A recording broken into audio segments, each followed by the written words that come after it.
welcome to On Trial, starring Mark Radulich, also starring Sean Comer. Hope you're ready, Hollywood, because you're on trial.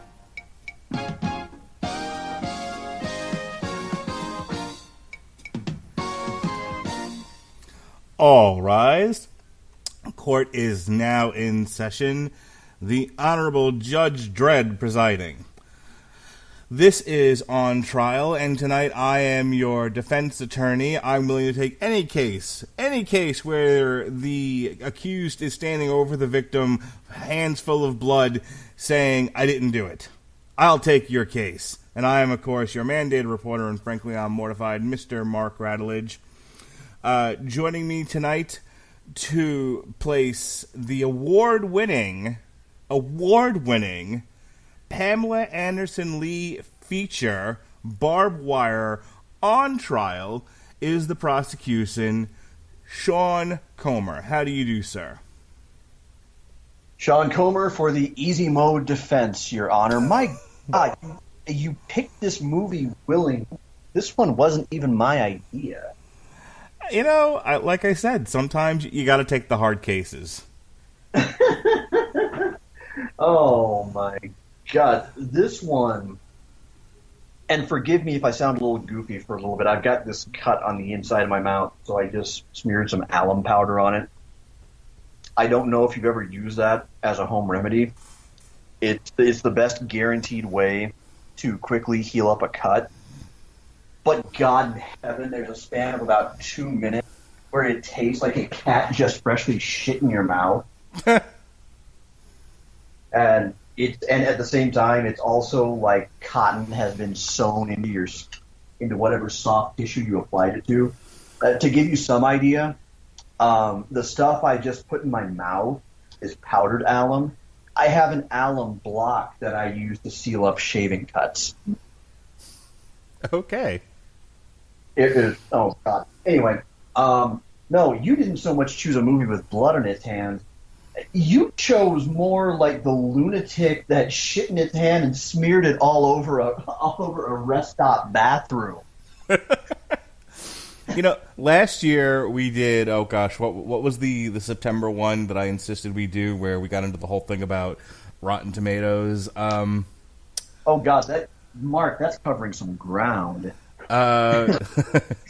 We've gotten into it about Rotten Tomatoes. You, me, and Winfrey have gotten into it about Rotten Tomatoes a few times. There was a specific argument with this one. This was the this was the Antonio Banderas one. This was Ballistic X versus Sever. The one that you said was the worst movie of all time, as voted on by Rotten Tomatoes. And yeah. I watched it. It's bad, but it ain't that bad. Right. So last year I went out of my way to see if I could find via Rotten Tomatoes, using Rotten Tomatoes as my guideline, which was the worst rated. Right. I don't want to rehash that argument, that whole thing again. But every year in September's always a good month to do this because the movie selection is usually god awful. We don't, there's plenty of space on the calendar to do some, because we don't have as many damn you Hollywoods to do. We usually don't even have that many TV parties unless, I schedule extra stuff. So September's always a good month to kind of play around and find fun things to do. And so every year I like to try to find the worst movie possible to put on trial and see what kind of cockamamie defense I can come up with to defend it. And more to the point, I was like, I got to somehow link this to source material, because if I can torture Sean, maybe I can also torture Jesse and Ronnie too. I mean, try to convince them to do some really fun content. So, this is the Radulich and Masochism network, by the way. No, it's masochism if you're doing it if you're finding joy in your own misery. It's sadism if you're finding your joy in someone else's pain. Yeah, right. I stand corrected. It's the Radulich and Sadism network. In any case, so I knew. Oh, great! I'm so glad I can contribute to your pain, Woody. Next year, Howard the Duck.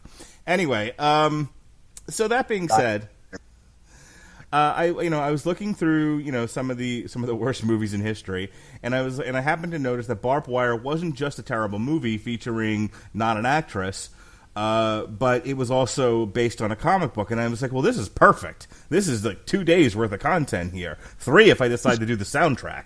So, which we're not doing. So here we are. That's fucking soundtrack. Have you not seen the soundtrack to this? Is fantastic, by the way. It's the best thing about it. There was some highly mediocre hard rock that barely fit any of the scenes it was in. Wasn't really all that memorable, except for "Word Up" being used over the credit sequence. I will not have you besmirching the good name of Tommy Lee, sir. And welcome to Boomtown. Tommy Lee doesn't need our help. So with all that being said, I'm going to pitch it over to Sean here for some notes. But that's what brought us to the dance tonight. I looked around and said, "You look terrible. Let me see if I can defend you. You also have a comic book, and here we are, Lobster." Sean, tell us about Barb Wire.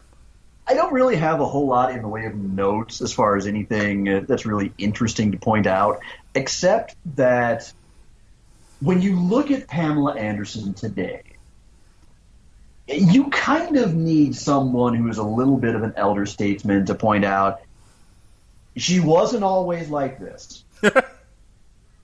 She did not always look like she had been rode hard and put away wet. In fact, this was a time when Baywatch was at its apex of cultural relevance. She had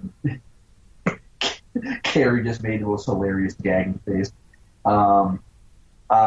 She had been in Playboy a couple times. I think she first kind of broke into the mainstream consciousness because she was, in fact, Playmate of the Year. She was, as you pointed out, she was Mrs. Tommy Lee on again, off again. And there was a rather famous video going around of her having some fun with his remote control size wiener.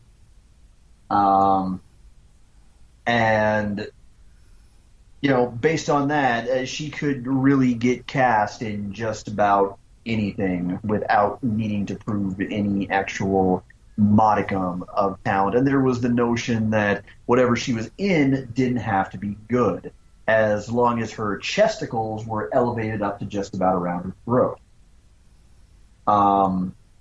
And it just so happens that to kind of round out this perfect storm, this was also at a time before X-Men had its enormous... It was kind of between that time when Batman absolutely exploded back onto the scene with the first Tim Burton movie, and X-Men just kind of sending the idea of the comic book movie into a quantum leap forward. And in the early to mid-'90s, instead, the whole notion was, hey, instead of making movies out of these expensive and complex Marvel and DC properties, let's just find these obscure mixed bag indie comics, and we'll instead make movies out of those. Some of those look like fun because this was the 90s when everything had to be, in the words of Linkara, extreme. This was the heyday of Rob Liefeld, whose one good thing he ever gave the earth was Deadpool. And even then, he wasn't even the best person to ever do Deadpool. But you had movies like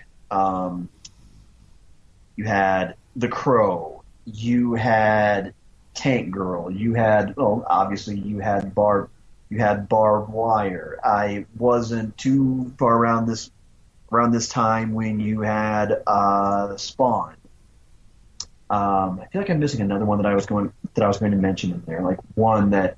Since you mentioned it right at the top of the show, We got that absolutely dog shit awful first Judge Dredd movie with Sylvester, and yes, and Carrie just made the disgusted face.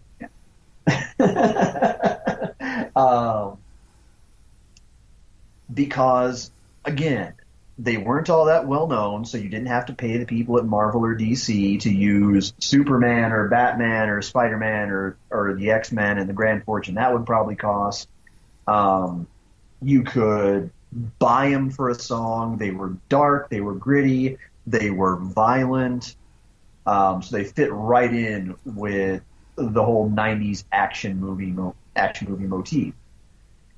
And at some point, they plundered Dark Horse again and outshat Barb Wire. And it was critically panned. Commercially, it was very not good.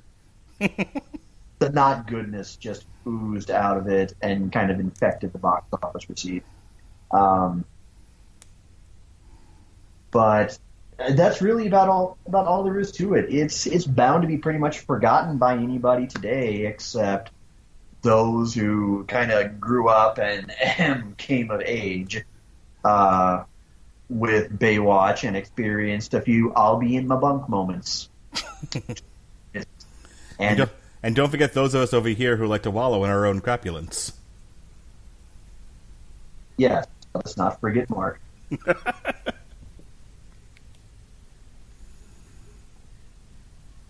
But that's about it. That's about all the trivia there is. And God help me, I watched this damn movie twice.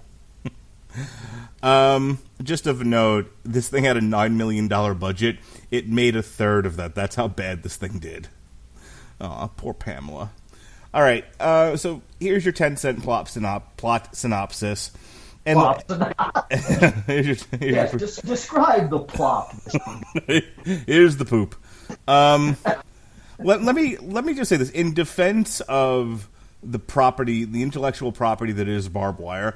After having read the original 9-issue run and reviewing it on source material, what makes this movie even worse? Now, I am going to come around and defend this thing because I did find things that were defensible, besides Pamela Anderson's boobs, which goes without saying.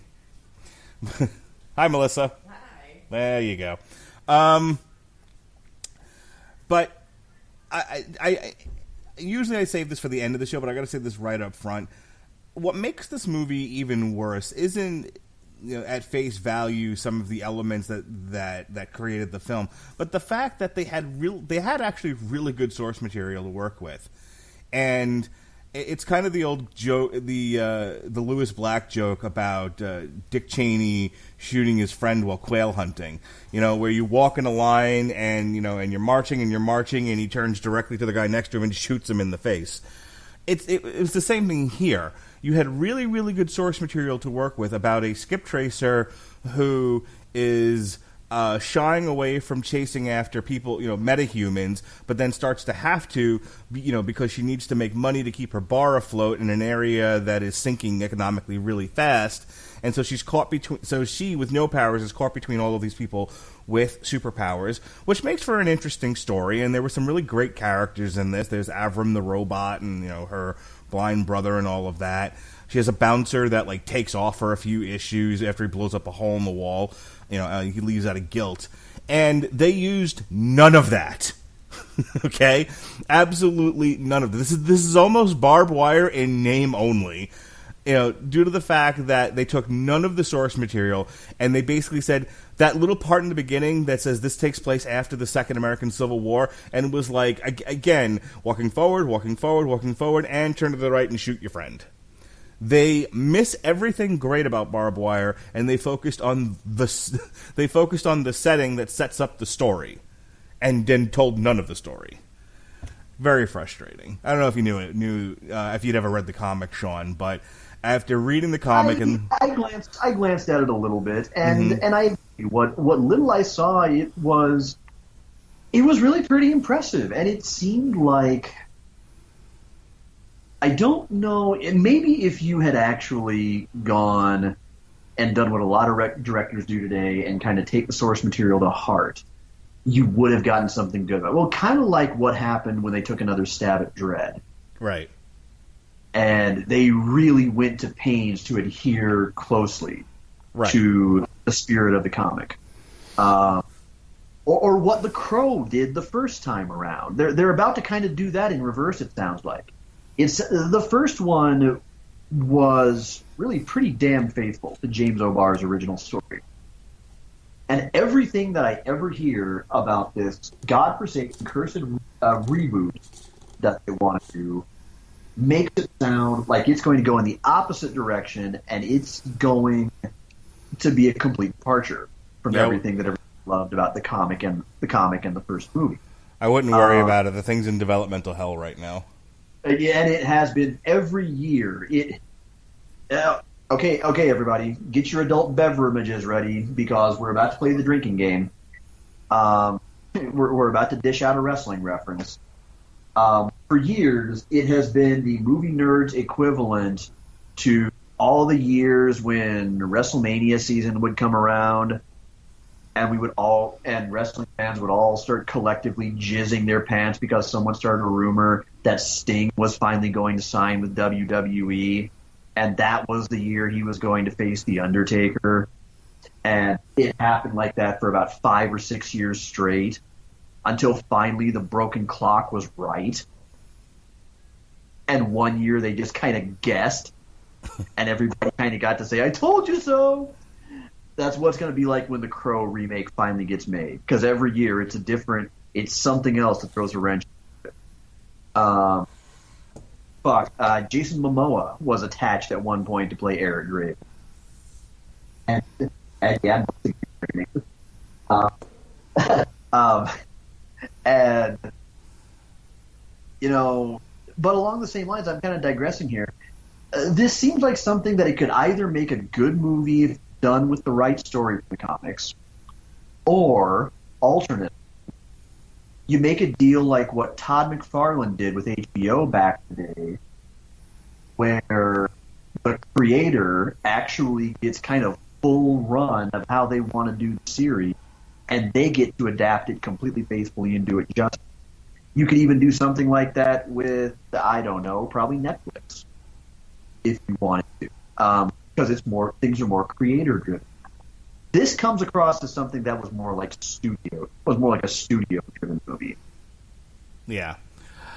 So, here we go. Barb Wire set in 2017 in the Second American Civil War. my how contemporary. Barb Wire owns a bar called the Hammerhead, which is a nightclub in Steel Harbor, which is the last free city in the United States that's been ravaged by civil war. She keeps the bar afloat, and this is actually loyal to the comic. She keeps the bar afloat by working as a mercenary and a bounty hunter. This whole story revolves around a fugitive, Dr. Karina Cora D. Devonshire, who's played by Victoria Rowell. She's a scientist. She has information about a weapon that she wants to let the world know about, and she's trying to escape to Canada in order to do that, and she's being helped by Axel Hood, who is played by Tamira Morrison, who's a freedom fighter. He's trying to get her across to Canada, and in order to do that, in order to get by the authorities, she needs a pair of special contact lenses in order to get by the retina scan so that her identity is not found out. The corrupt, evil government of the United States is on the hunt. They're trying to get her, and then the rest of the movie essentially revolves around Barb Wire getting a hold of these contact lenses and trying to keep them out of the hands of the bad guys. She makes an interesting decision at one point that instead of giving them to the good guys like she's supposed to, she's just going to sell them so that she can get away. And of course, she apparently went to the Nancy Botwin School of Bad Decisions. She is then the evil gangster whom she makes a deal with doesn't honor his agreement with her, and they end up getting turned into the bad guys.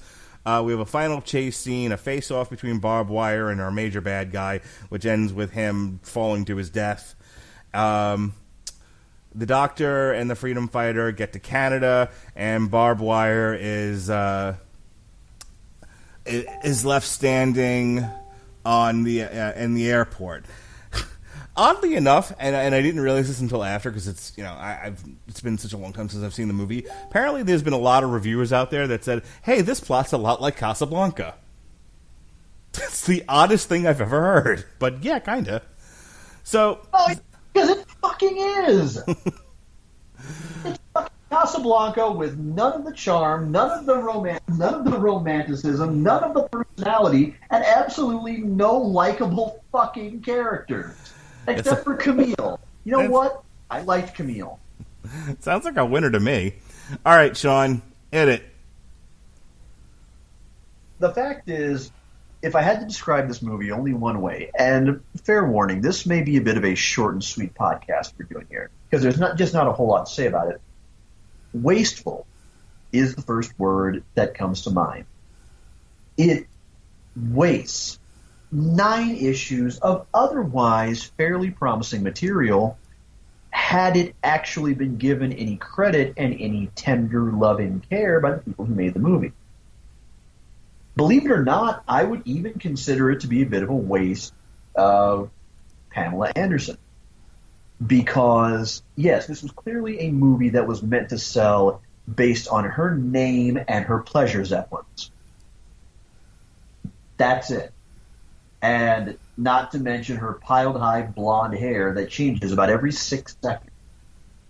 Seriously, about every other shot, she's got a new style on that thing. It's miraculous.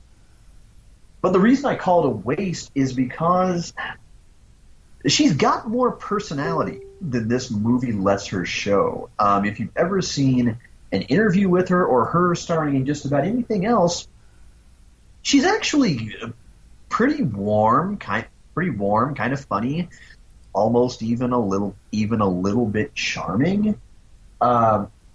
Here the problem is she sounds flat out not even tough or cold and cynical. She sounds bored. She sounds like she resents that she's in this movie and would rather be starring in absolutely any fucking thing else except for this. Everything comes across like the line is being either first probably fed to her through an earpiece during shooting, and second, when every single take they got probably sucked, they then had to probably go in and ADR a lot of that shit. Especially since when she says certain words, they sound identical, like 15, 20 minutes apart in the movie. I didn't notice it until the second time that I watched it. You hit the nail right on the head. It doesn't even have its own plot. All it does is it rehashes Casablanca. That's it. There's no two ways about it. It's not Casablanca with a modern take or a twist on modern politics or something with an updated point of view of the characters. Pamela Anderson certainly doesn't have Humphrey Bogart's charm. Nobody else around her is quite as endearing or sympathetic as is it Ingrid Bergman or it's Ingrid Bergman, right? Yes. Okay, yeah. Sorry, I kind of blanked on that for just a split second. There's nobody to like in this movie. Nobody to root for. Just about everybody is a rotten character in some way or another. Either that or there's just no reason to invest in them. About the closest you get are the side characters like Curly, Pamela's assistant, who was faintly amusing and you get the impression kind of long-suffering. You feel kind of bad for Barb's brother Charlie, despite him being kind of a bit of a lecherous mutt, because apparently he was blinded by a grenade during the war, and He's just kind of trying to sort of just kind of eke out a decent existence of his own and occasionally steer his sister out of trouble. There's nothing about, despite what you may have sarcastically said, nothing that stands out about the incidental music. There's no score to speak of, because anytime there is the incidental music, it's usually drowned out by something else that's going on. And even when you can hear it, it's nothing special. It's not like it's the Crow soundtrack where you can hear some song in the background that really kind of just happens to speak to what's going on the screen. What few amusing lines it has are delivered with such bland resignation that you just want to go, that was it. That was your one shot. That was your one chance to say something. Just like faintly lighthearted or charming. The whole movie, you've got the attempt to get over this gimmick where apparently it pisses Barb off and sends her into a murderous rage anytime someone calls her babe. So, she just kind of half snarls, "Don't call me babe."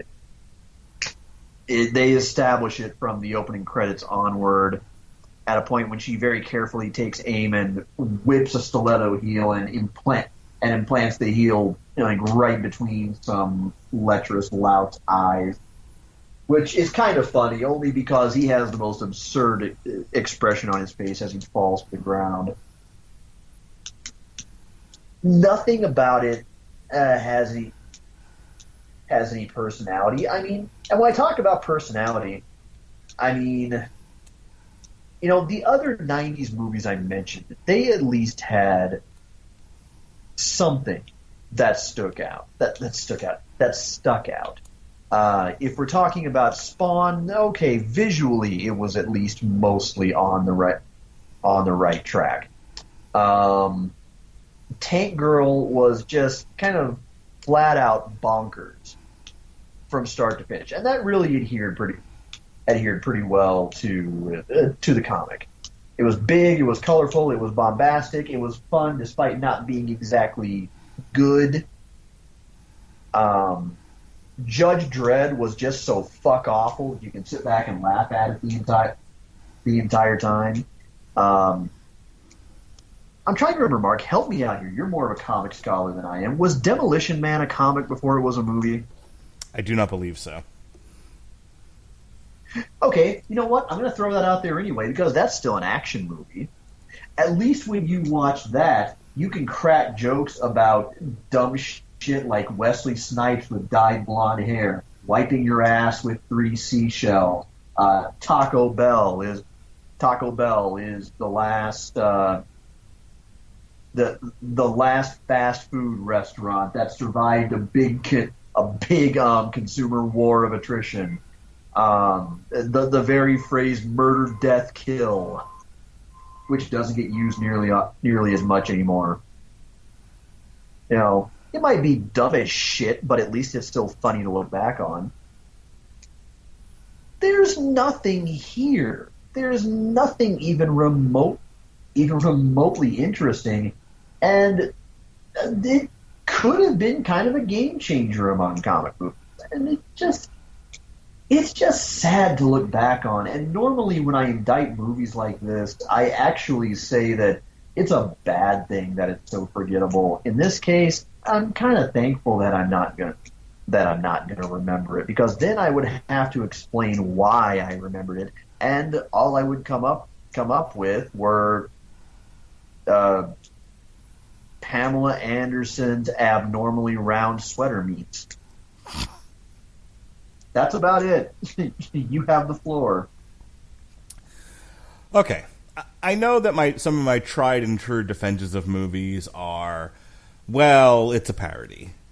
Whether it was meant to be or not, you have to that was the Catwoman defense. You have to reframe how you look at this film and view it as a parody, and then the film works. That was my defense for that. My defense for X versus Severn, or whatever the hell it was called, was something along the lines of, hey, look, you went into this thing a mindless action movie, and that's exactly what it was. Right? So what are my tried and true defenses am I going to go to this time? Am I going to tell you that nobody going into a Pamela Anderson action movie was expecting anything other than mindless nonsense? Am I going to tell you that anyone going to this movie was only looking to see gratuitous shots of Pamela Anderson's bosom? Sorry, I don't come up with as funny phrases as Sean does for tits, but you know, there it is. Yeah, I'm going to tell you all those things. Every single one of them. I am literally going through a year's worth of on trials, and I'm going to give you every single one of my stock defenses for this one. Because they all work. Okay? I mean, Sean's not wrong when he says that Pamela Anderson's acting in this is a tad wooden. just a bit. It's a bit lacking in emotion.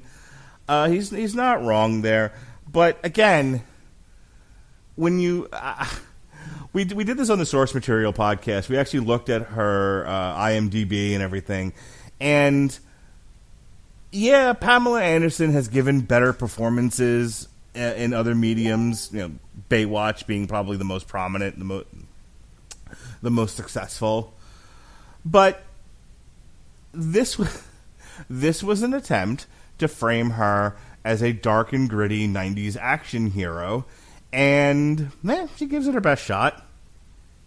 And nobody else in the production seemed to care about her performance, or they let those shots stand.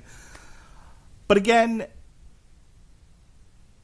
the audience for this isn't keying into those things. The audience for this, you could have watched Barb Wire on mute and probably gotten, if not the same experience, but a better experience. This is an entirely visual post-apocalyptic type movie. And so think about that for just a moment, right? If you're going into this going, I just want something pretty to look at, and you take her terrible dialogue and all of that out of it, and really, not many of the other actors in this aren't much better. Let's cut her a break here. It's not like she's supported by a well-rounded cast of great actors. Nobody delivers their lines well in this movie. It's pretty appalling. So let's just look at it from a visual standpoint. I've seen a lot of Mad Max type post-apocalyptic worlds. This one's not that bad looking. This is as far as you've got the club, and you've got they show you a little bit of outside the club, the world that she's doing the mercenary work in. That all seems, again, for the post-apocalyptic motif, that all seems fun. I think one of the better sequences of the movie is when she actually goes after the one guy that has the contact lenses initially, and she goes through the whole bit of blowing up the wall and taking out the guy. And this is, and again, visually, not listening to any of the dialogue, visually, that's a fun scene. Okay, she's appealing in her ridiculously, tightened up waist, the poor girl, in that corset that she's wearing. Which as we all know, if you're going to go out and try to, in skip tracing or trying to capture another human being, you want to make sure you're wearing your tightest corset. Just, make sure you know that. So anyway, it's all silly.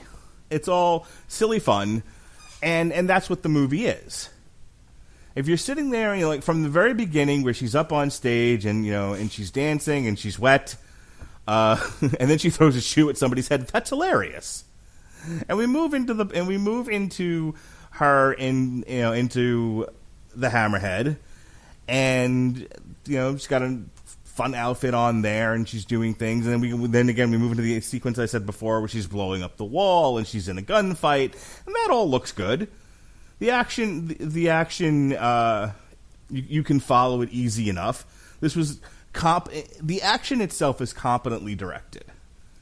Being fair to it, I've seen worse. Moving forward to towards the end of the picture, the final car chase, and then the bit with the crane. I don't know. It was pretty novel. Haven't seen the bit with the crane before, to my recollection. At least not the way this one was done, where she's essentially trapped against the car by the forklift. And again, that's where I think she, for a movie like this, where no one seemed to care about performances, seemed to do her best work in doing physical stunts. So, here's essentially my defense of this thing, in a nutshell. Barb Wire is not meant to be heard. It's meant to be watched. It's meant to be enjoyed from a visual perspective. Visually, it all works. Because if you listen to what the prosecution said, most of his argument stems from, well, it's acted poorly, and he's 100% right. And its plot is nothing special, and he's not wrong about that either. So if you're just kind of watching flickering images on a screen that you want to be at least moderately enticing, Barb Wire is a winner. Barb Wire seeks and does exactly what it was meant to do. Entertain you from a visual perspective for the shortest of 90 minutes. The defense rests. I'm sorry. The prosecution has to momentarily compose himself after seeing the single greatest photo meme ever. I'll explain in a second. Okay, so we're reducing Barb Wire to flickering images on a screen. Pornography, if you will. Shit bad porn, but yes, by all means. So, okay, let's tear it down from that angle. You talk about the city of Steel Harbor. Yes, we've seen movies that look worse, but then again, at least in movies like Mad Max, the setting looks like a different place and time. In this case, Steel Harbor looks more or less like a city block that I would see if I went to Kansas City and drove around the West Bottoms after about 2 a.m. That's about how remarkable it looks. In fact, you want to call it Steel Harbor, you might as well just at some point make some reference and say, yes, once upon a time it was an old city of men called Pittsburgh. Because that's about what it looks like. It looks like a dilapidated Pittsburgh block around a steel mill. That's not interesting. It looks cheap and it looks unconvincing. Yes, I will give some credit to the fact that he tried to kill her with a forklift. Huzzah! But unfortunately, by that point, it was also too little too late to save an hour and a half of my life that I will never, ever get back. But that brings us to the notion that this is a movie that's meant to be sold entirely on its sex appeal. Okay. You cannot just throw tits out there and expect somebody to just care about festively adorned knockers alone. There still has to be objection.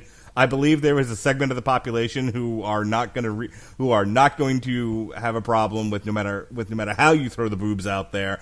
They'll be fine with it. Shutter your word hole. I'm coming to a point. The thing is, sex sells, but it sells best when there's some effort put into how it's dressed up. Barb Wire does not possess the cheeky self-assuredness of Bayonetta, a character in another medium who managed to pretty much fully weaponize her sexuality and did so with a bit of amusing personality. There was a glibness about her that went along with a rockin', seemingly physically impossible bond. This movie doesn't even have the whimsical, almost innocent, fun sexuality of a movie like Barbarella. It's just there. This is not some gleeful, giddy romp in the sheets so much as a spite fuck. It's, in fact, kind of insulting to the audience's intelligence, almost in the same way you could write off Showgirls. As just the fact that the entire soundtrack to the movie might as well have been Dr. Bob Kelso just screaming, "Boobies!" And then every male character on the screen all of a sudden going, "Gotta go, booby horn." Actually, I stand corrected. That was Bob Kelso that actually said that in Scrubs. I really got to go back and rewatch that series. Tank Girl managed to at least give us the kind of a memorably sassy Lori Petty, who was just, even if it wasn't the brightest story in the world, still just fun as fuck to watch the entire time. Just because she looked like she was having an utter blast. And by the way, I might add, cementing her status as one of the more underused actresses of her time. Somebody who just never really fully got the break that she deserved. In fact, again, it almost seems like if you hadn't kind of watered down Pam's personality so much that she sounded so pissed and resentful of being there the entire time, who knows? Maybe she would have actually had a little bit of fun with the role and brought out that thing that some other actresses do. The notion of, well, gee, this movie is going to look like something that's spewed forth from a leaking septic tank, but damn if I'm not going to have some fun with it. It's just simply joyless. That's all it is. It's boobs for the sake of boobs, and not even boobs with, for the most part, anything like decent ambient lighting or some cheesy saxophone music that you'd find on scrambled 2 a.m. Cinemax. It's just nothing. There's just nothing more to it than you might as well just have the entire movie just and taking her rack down in a tight close-up for an hour and a half. Because that's clearly about all they meant to sell it on. So, really, that's all there is to it. It's insulting to the source material, it's insulting to the star, and it's the insulting notion that if you give them tatas, they will come. We're going to end it there, and here's what I'll tell you in all sincerity. The worst part about this was that it wasn't bad enough to be so bad it's good. Like, no. That's, when I picked it, in all honesty, that's what I was going for. I was looking for a movie that's like, it's so over the top ridiculous. It's so bad. It's so poorly constructed that at least we can laugh at it. And I walked away and I watched it the first time and I'm like, God damn it. I wanted this to be so much worse. That's the worst thing about it. It's like it's not bad enough to be entertaining. Well, and to give you some idea, this was within a few years of the brief period when Dennis Rodman went from being this, awesome NBA role player on some championship winning Detroit Pistons teams to all of a sudden going a few nuggets short of a Happy Meal, dyeing his hair and just going kind of pants on head nanners. And then Hollywood deciding, hey, people like Dennis Rodman, let's put Dennis Rodman in movies. People will come see it because fucking Dennis Rodman. What the fuck? We'll throw Jean-Claude Van Damme in there with him too when he's not doing underwear splits in Time Cop. How well did that go over? And finally, eventually, Hollywood kind of learned its lesson with this idea. Or you know what? The even better example, this was also right around the time when people thought, you know what, the miscreants, what the peons will come out in droves to see? A full-length Tom Green movie. Let's do it. let's just basically shoot more or less a 90-minute version of the Tom Green show. Yeah. That's what it comes down to. And again, the really sad part is this could have worked. If someone had given half of a dribbling shit about this could have maybe been a good movie. At the very least, it could have been so bad it was good. But it doesn't even have something like Sylvester Stallone grunting, Yeah. You don't have John Leguizamo chewing scenery as a demonic clown, or like I said, just Lori Petty yucking it up for fucking 90 minutes. Yeah, that was the disappointing thing about this is what was funny about that is when we talked about the comic on source material, we had a very similar reaction, but like the other way. Like we were expecting it to be like really campy and really over the top and really over sexualized, and that we would have a lot to talk about, in terms of how ridiculous it was. And they're like, nope, it's just a story. She's a girl in the world. You know what? It struck me sometimes, and some people are going to call this blasphemous, and God knows if Alexis is listening, she probably will, but fuck it. It's a poor man's post-apocalyptic Sin City. If you're going to compare it to something else, you might as well just compare it to that. It's like something that Frank Miller would write if he ran out of Sin City ideas, but he had just seen The Road Warrior, followed by a 4-hour binge of Baywatch, which, God, that would explain so much of Frank Miller. Hang on, I'm reading a photo.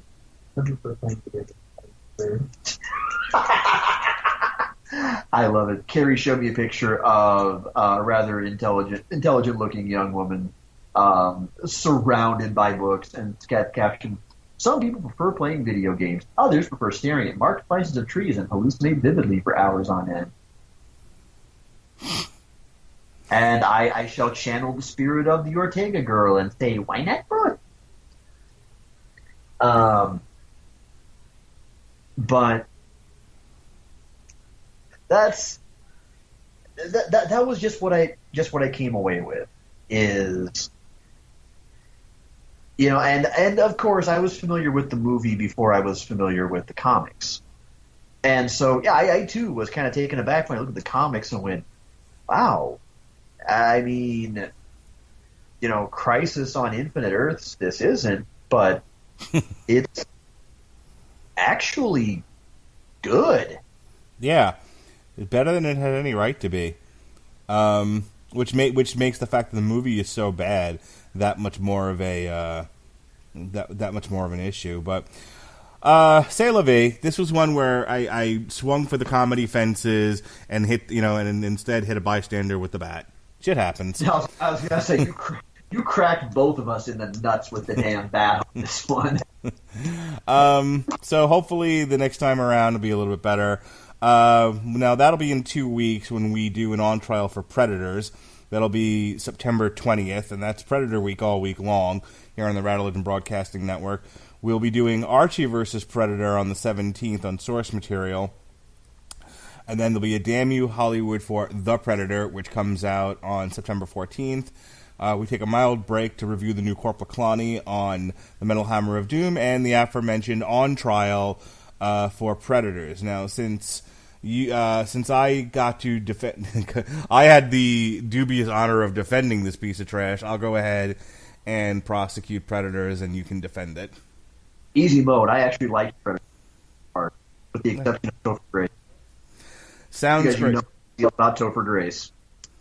Yeah, I mean, I don't dislike the movie, but there's good about it, there's bad about it. So, hopefully we'll have a better time of dissecting this one than we did with the Barb Wire. With that said, Pat and I just did another of our TV Party Tonight extras where we look at old wrestling matches. We've been sticking strictly to the Universal Wrestling Federation, Bill Watts' Mid-South territory. This time we did North American champion Ted DiBiase versus NWA heavyweight champion Ric Flair in 1985. And, that dastardly Dick Murdoch attacking Ted DiBiase from behind. You bastard. So go ahead and check that out. We have a lot of content that dropped over the past couple of weeks or so. We had 2 Legion episodes, 1 source material, 1 Legion Season 2. We had to take the Alice in Chains review down because of reasons. We had a TV party tonight for Disenchantment. Sean and I did a TV party tonight for Weeds. We had the aforementioned Barb Wire source material. And tomorrow night on the Metal Hammer of Doom, we'll be reviewing Bullet for My Valentine. Sean, what do you got going on? Not much for the next couple of weeks, actually. As a matter of fact, I'm on a working vacation right now. I will be back with some more blog entries at the Comer Codex. I've got a few ideas in mind that I'm going to be working on here. Coming soon to W2Mnet, I'm going to have a review of the Banner Saga 3, a curious little turn-based strategy game that I picked up recently, in which left me with some really divided opinions. But most recently, I wouldn't even say to look for me on Twitter, because I'm not going to be there all that much for the next 7 to 10 days. But if you happen to be in the Salt Lake City area, I am going to be at Salt Lake Fan X Comic Con, manning the Honeysuckle World's Creations booth on the opposite the lovely, talented, hilarious, and charming Carrie, my friend and traveling buddy. We are going to be setting up tomorrow. Doors will be open. We will be open for business for a little bit. Otherwise, you can check us out Friday, Saturday, not Sunday because Utah. And then we are headed back to the Midwest on Monday, but only after I have found an In-N-Out burger and gone speeding towards it for my first double-double in more than a year. All right. Well, Sean, I know that you're traveling and you took some time from your busy schedule to do the show tonight, so I appreciate you. Folks, this has been On Trial. Court is now in recess. Be well, be safe, and behave.